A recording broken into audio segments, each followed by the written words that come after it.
Welcome to WrestleMania!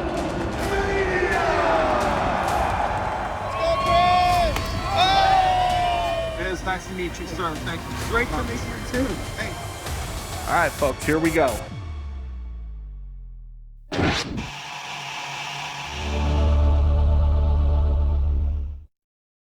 So what is wrestling to me? Is it about the sheer insanity?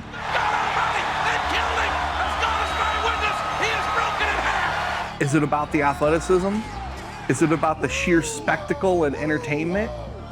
I don't know. For me, I think it's a little bit of everything in between. It's something that's always drawn me in as a kid, and as an adult, it's continued to hold my interest all these years later. It's been a constant companion in my life, and as my vision has gotten worse, it's continued being a very accessible medium of entertainment for me.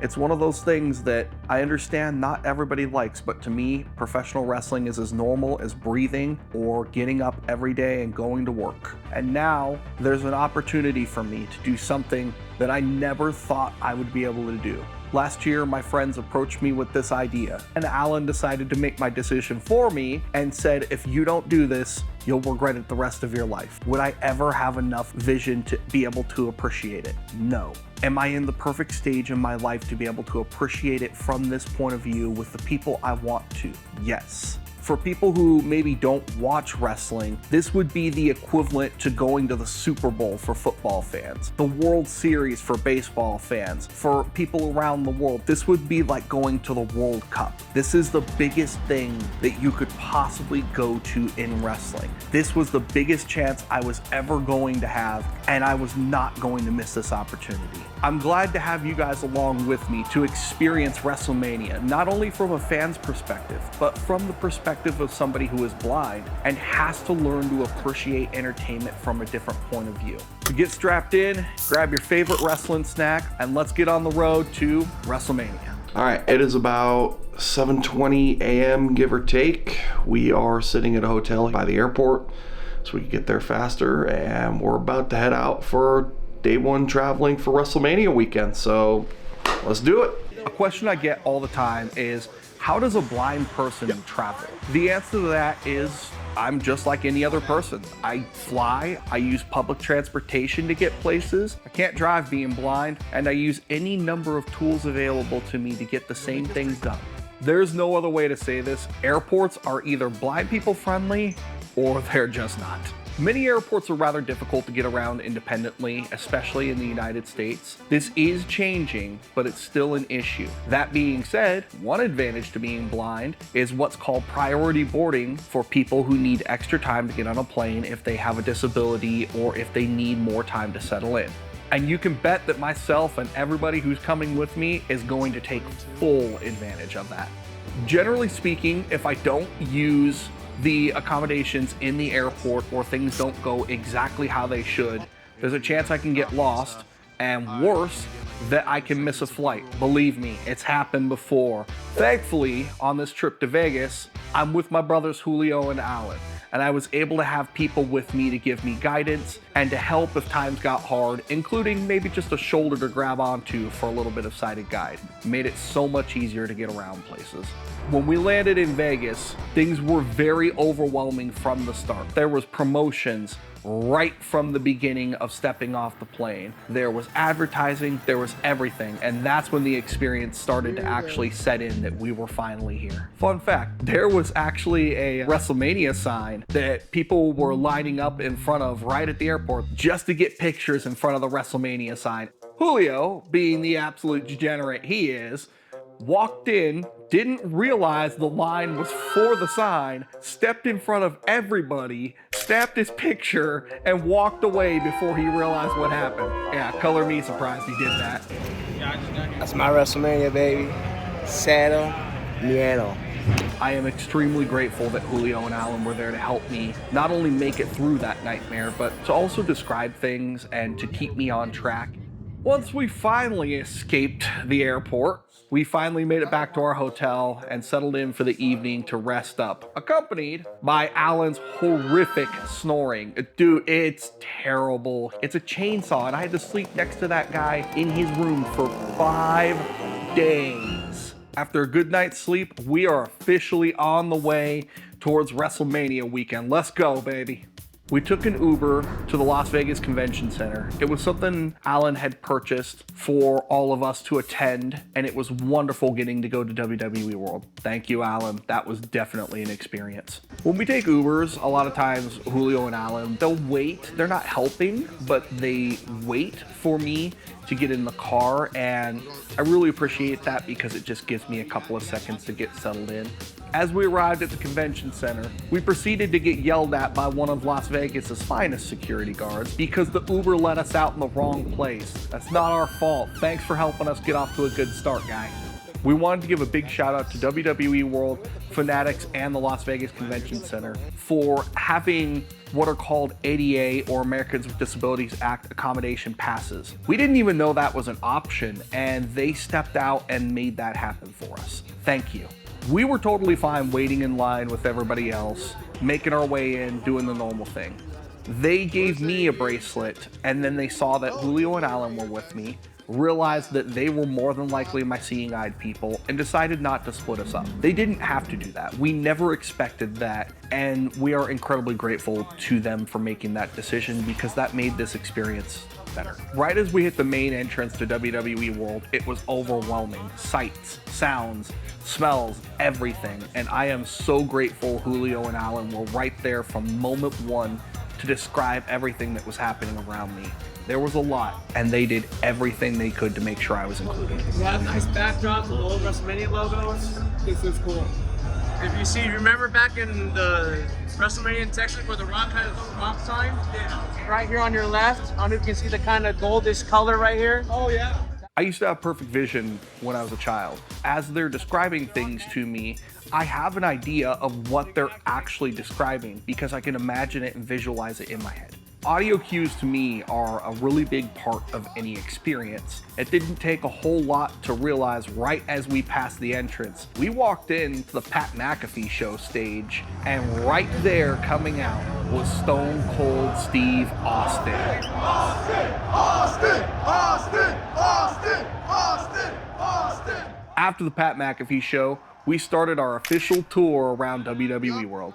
We started with the WWE Hall of Fame mini walkthrough museum. Here you're going to hear Julio and Alan giving me step-by-step guidance and cues on the booths and exhibits that we pass. Mala, Dory Funk Sr., Ivan Koloff, Lex Luger, and Natural Disaster. They're on mannequins, fitness mannequins, by the way. That will be on your left when we get into the red carpet, and on the right are like items. So I think one of them's a belt, one of them is like some of the stuff that Triple H used in one of his entrances. There's a picture of Ivan Koloff at the very bottom. It's the WWF World Championship. They're seeing defeated Buddy Rogers May 17th, 1863, Madison Square Garden. Now we have here is a North American heavyweight champion held by Mr. Dory Funk himself. So you can actually get a little bit closer now here, Chris. Try not to touch the glass. But you can see the old school North American Heavyweight Championship right there. Just a belt strap and then a silver plate on it. Now we got the big badasses right here. Bret Hart on the left and then Austin's on the right.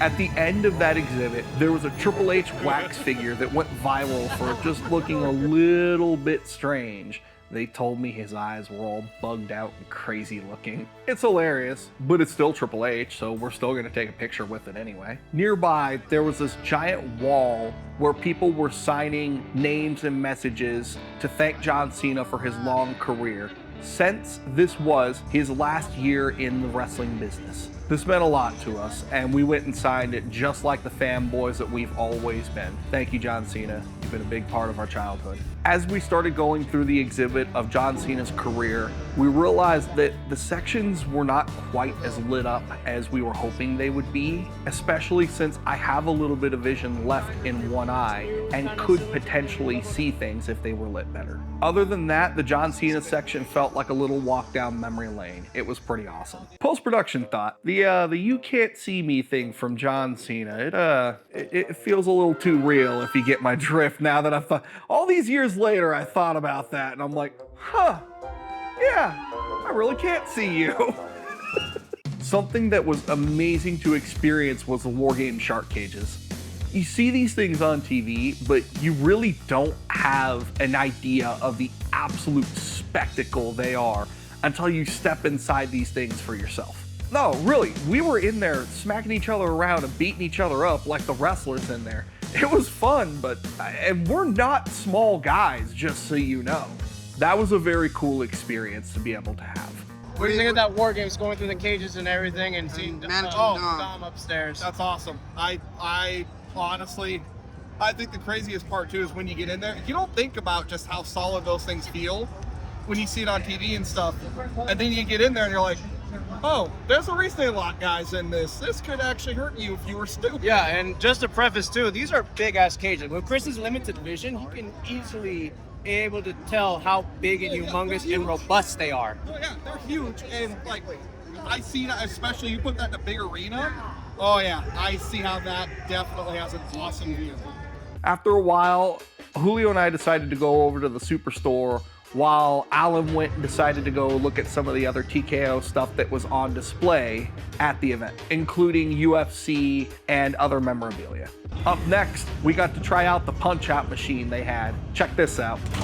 Oh,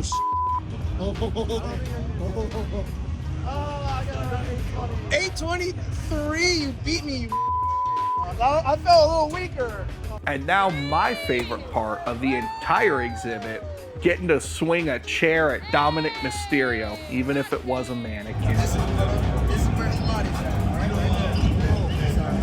All right, one more chair, guys. Woo! Let's go, Chris! Hey! Let's go, Chris! That's a big one. Knockout! This next part is what I would argue was the highlight of WWE World for all of us, where we actually got to meet the legendary AJ Styles. For myself, I remember watching him when I still had enough vision to watch, while he was still wrestling in a company called TNA. He was the best wrestler WWE never got until one day they did. I've spent many years around the wrestling business and have met a lot of people who know AJ Styles as well. This was a special experience. This was absolutely worth its weight in gold. Check this out, guys. Oh yeah, who's that? Oh, that's my boy. Yeah, I thought Thank you, AJ. You're a great part of my childhood before I went blind, so just keep doing what you're doing. Keep I doing it. appreciate it, man. Thank you so much. After we left AJ Styles, Alan's spidey senses tingled, and he started looking around like, there's a famous person around here somewhere. The next thing we see, Alan has managed to track down Chris Van Vliet, a major interviewer in the industry. Here's our interaction with him. This was pretty cool. I've never met a Chris that I don't like. It is nice to meet you, sir. Thank you so Great much. to meet you too. Hey, so fun fact for you. I like to tell people nice things because, you know, someone like you. Since my vision was started motor videos, I watch your shows. Yeah, man. It kind of helps me process a little bit more because I can understand things that are happening much more from a psychological point of view because you're interviewing people. And it's not just me hearing a character that somebody's describing on TV. It's actually much more of a, I can get to know this person and understand what they're thinking. Just, thank you. No, thank you. Keep doing what you're doing. You're doing amazing things, man. Glad to have met you. Sorry I'm taking up your time. Yeah. Appreciate you, Chris. Thank you. Yeah. Thank you, Chris. After talking with Chris Van Vliet, we also managed to run into Dave LaGreca from Busted Open Radio. It was great to meet him as well. He was good people. After that, I decided to take a break for a few minutes while Julio and Alan decided to go down Superstar Row. They were able and fortunate enough to meet wrestlers like Santos Escobar, Andrade, and WWE LFG wrestler Skylar Ray. After getting in our daily exercise, we decided it was snack time. And what better than a nice hot dog? Something simple, That's gonna something get people easy. I paid $9 for that nightmare. You should be embarrassed, Las Vegas Convention Center. After that highway robbery, we decided it was time to go get real food. So we decided to go to Whataburger instead, and boy, was that a trip. First, we took the underground Tesla cars, which I've never done at the convention center before, over to the monorail section that took us from the convention center all the way down to MGM Grand. Finally, out the doors, and glory be, there it was. Whataburger. If you watch on the screen, you're gonna see this guy. He has this Mickey Mouse costume on, sees us filming, takes off the mask, and look at this. He should have kept the mask on. He looks like he's about to rob the place. But man, all of it was worth it because Whataburger came to the rescue. I was able to try it, have a good time, and here's what I thought. Oh, I'm tired. I'm exhausted. It's only 1 o'clock in the afternoon. I work with children, but got me some Whataburger. That's a win right there. Jalapeno ketchup, that's the way to go. Here we go. Patty melt. There is just something right in the world with a Whataburger patty melt. It soothes the soul. That is bloody lovely. After we finished up at Whataburger, we decided to go do a little bit of sightseeing and enjoying the touristy stuff on the strip. For the record, not blind people friendly at all.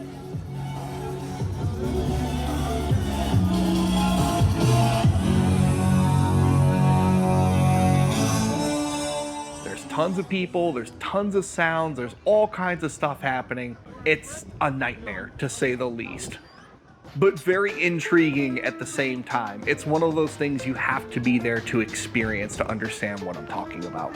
That day, we walked about 19,000 steps, and that was only the steps that were actually tracked when we remembered to put our watches on. At the end of the day, we decided we were burnt out. Time to go back to the hotel, hit the hot tub for a little bit, and rest up for the first night of WrestleMania tomorrow. The next day. All right, folks, here we go. It is time for night one of WrestleMania. Welcome to WrestleMania! We started off opening the night with Jey Uso versus Gunther for the World Heavyweight title. It was awesome seeing Jey Uso do his entrance right past us, I might add, for his entrance, but that's about it for me. That match was not the match I was there to see. Julio and Allen like Jey Uso. I do not. No yeet. But overall, the match itself was a really cool experience, and it was awesome seeing Jey Uso come back up through our section after he won the world title. All right, Chris, how's WrestleMania been for you? It's been awesome. I mean, I could not have expected a better time, better place, better friends, better people.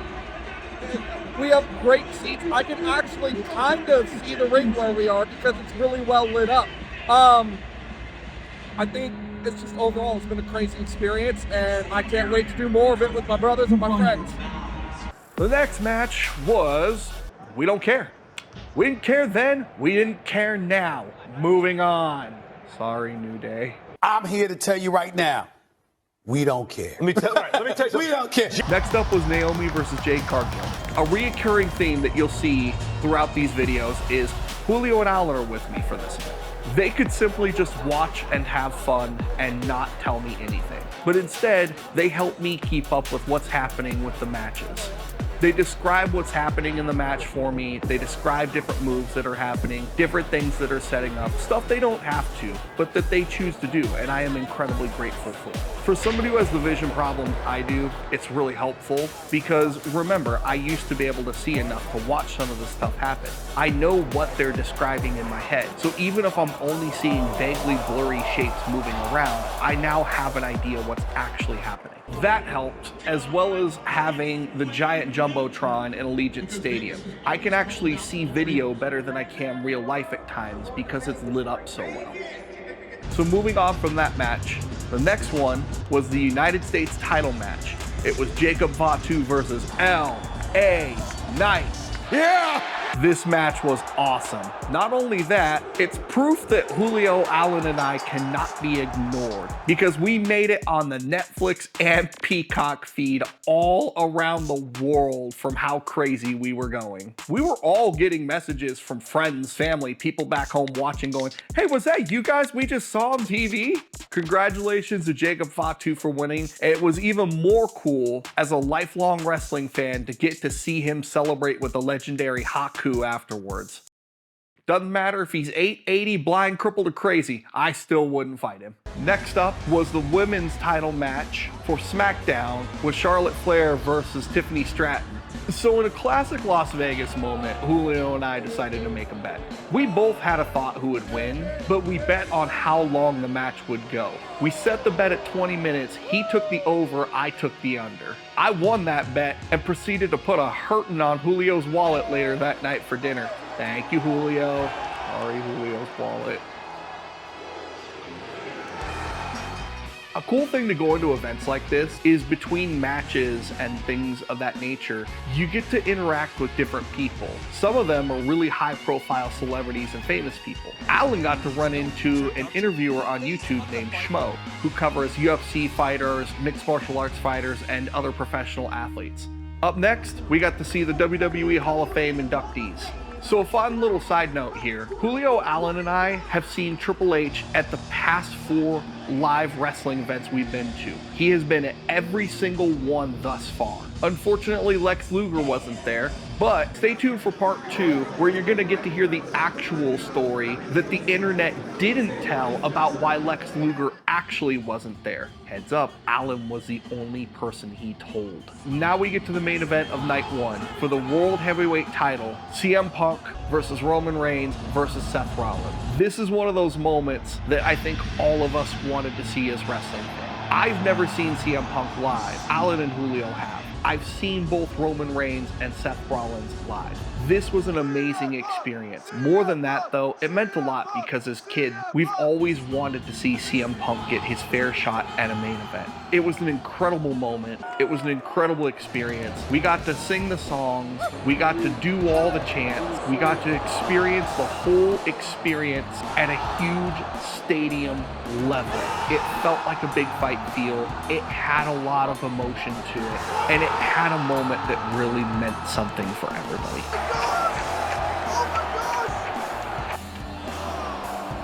Win, lose, or draw, we certainly got our money's worth from this match and then some. So leaving the stadium was kind of a crazy experience because that was 65,000 people just cramming out of this place, all bottlenecking through one location. It was one of the craziest things I've ever been a part of. Overall, it was a great experience, something I would never forget, and I can't believe we get to do it again tomorrow. But we're not done with tonight yet, because we're finishing this off where everybody who goes to Vegas should go. Tacos El Gordo, baby. If you've never heard of it, just look it up. We'll show you right now. I would be willing to put their tacos del pastor up against anybody. They are that good. Check this out. You guys have been talking this up for a while. Different people have been talking this up, telling me it's good. I have been to Vegas before. I've never been here. I am excited to try this. It is called Tacos El Gordo, and let's see how it is. Now let's try a bite.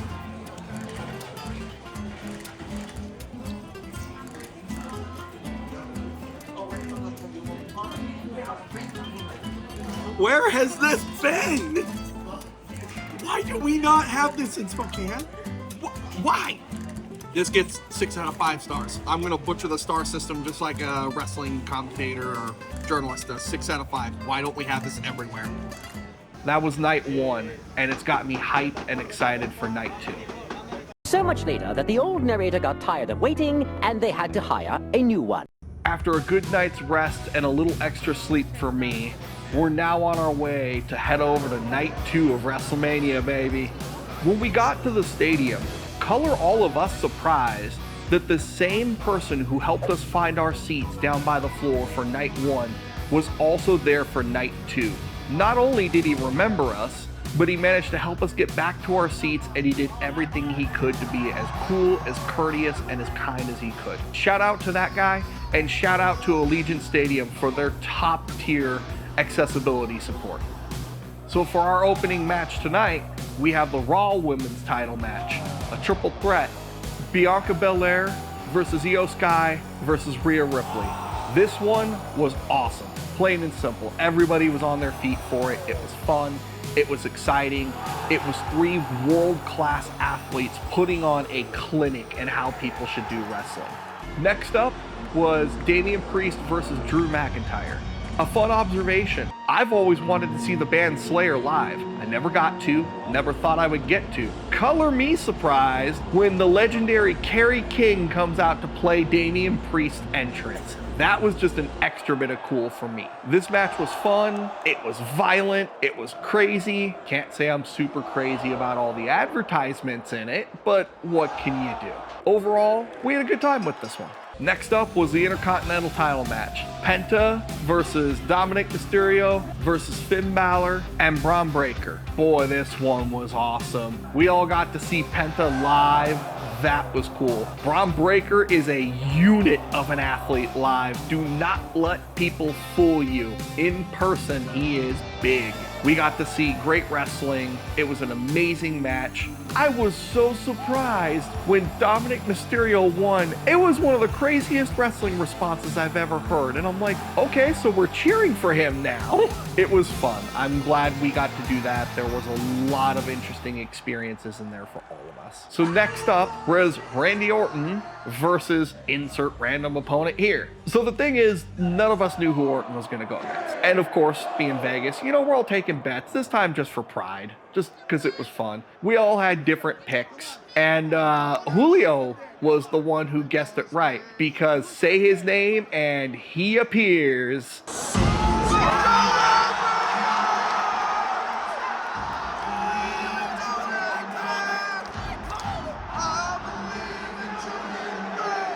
This match was fun, it was straightforward, and it made Joe Hendry look like $1,000,000. It also got the TNA World Championship featured on a WWE event for the first time ever. That was a huge thing.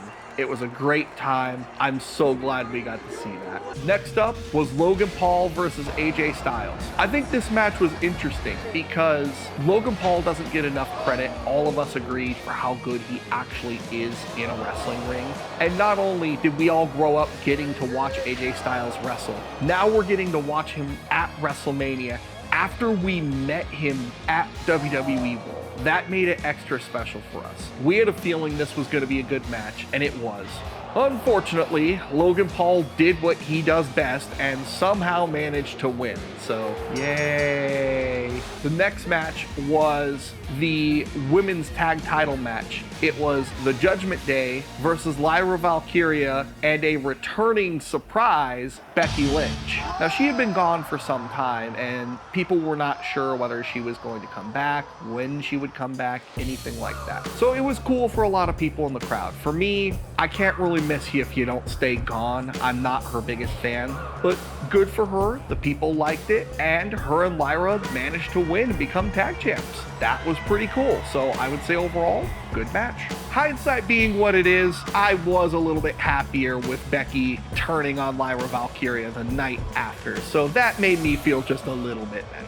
Next up, we got to do something I don't think any of us thought we'd ever get to do. We got to be on a wrestling show where Stone Cold Steve Austin came out and got to talk to the crowd. The problem is, when he came out, he did his entrance on an ATV, on a four-wheeler.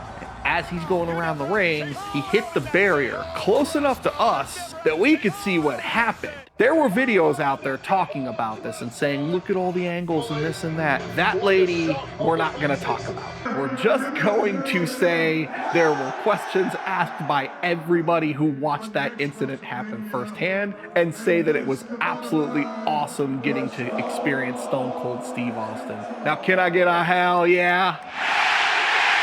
And finally, we are at the main event, the WWE title match. Cody Rhodes versus John Cena. And this was the moment Julio and I said I'm not allowed to predict wrestling anymore because I made an offhand joke. What if he comes out and his stuff is all blacked out? It's just black and white and there's nothing fancy. Like, wouldn't that be the good move as a bad guy? And then John comes out and does it. And Julio turns and looks at me and goes, Chris, you're not allowed to predict wrestling anymore. This match meant a lot to all three of us. Cody Rhodes has become the guy in recent years, but you gotta remember, we all grew up as John Cena fans. Love him, hate him, respect him, despise him. We grew up watching this guy for as long as any of us could remember watching wrestling. He has been a part of it. I can tell you now, nobody in that stadium had the heart to boo John Cena. He was bad. He tried to take away wrestling from him. You could not pay us to boo him. He deserved every bit of that. Every person in that stadium believed it, saw it, and understood it. John Cena could have pulled a granny out of the audience and bait her into unconsciousness, and there's a good chance we still would have cheered, knowing this was going to be his last cheer. Say what you will about any part of his ending run of his WrestleMania match, you will never take away from Julio, Allen, or myself the fact that we got to see John Cena's last WrestleMania match. Thank you, John. We love you and we're gonna miss you. And there you have it. John Cena wins his 17th world title. That was the ending of our WrestleMania experience. It was surreal. I know I haven't spoke a lot on Cody Rhodes yet on this. The problem is, and this is not meant to be any disrespect, this was about John Cena for everybody in that stadium. We like Cody Rhodes. We sang his entrance song. We did the cheers for him, all of that. But at the end of the day, it's really hard to talk about him because we all knew what we were seeing. It was the last time we were seeing John Cena. Cody, you will have your chance down the road. Right now, this wasn't about you, my guy. This was about us and John. I would say this was an incredible moment. I'm so glad that we took the chance on doing this. It's an opportunity I may never get again in my life, and we had to take the chance. Was it an accessible experience? Surprisingly, yes. I would say if you're going to go to a WWE event, though, as a blind person, go with people. It makes the experience more real, more tangible. If you don't, it will be a tougher experience to say the least. WWE World was very accommodating to us. WWE themselves, very accommodating. The Las Vegas Convention Center, Allegiant Stadium, all of them. This was more an experience of we're blind, we can do things, but at the end of the day, sometimes it's okay to go do things with other people. If you guys like what you saw, be sure to give us a like, subscribe to the channel, help us grow a little bit here. We'd like to keep growing so that Alan can force me to go and do other things and say, hey, can a blind person do this? And I'm gonna leave you again with this simple question. If I'm blind and I can do this, what can you do? We're gonna leave you guys with a little bit of a clip and a sneak peek of our next upcoming episode. Thank you guys and enjoy. There you go. Only one you've ever had. No, I've had one other. Let's go, boy. Attaboy!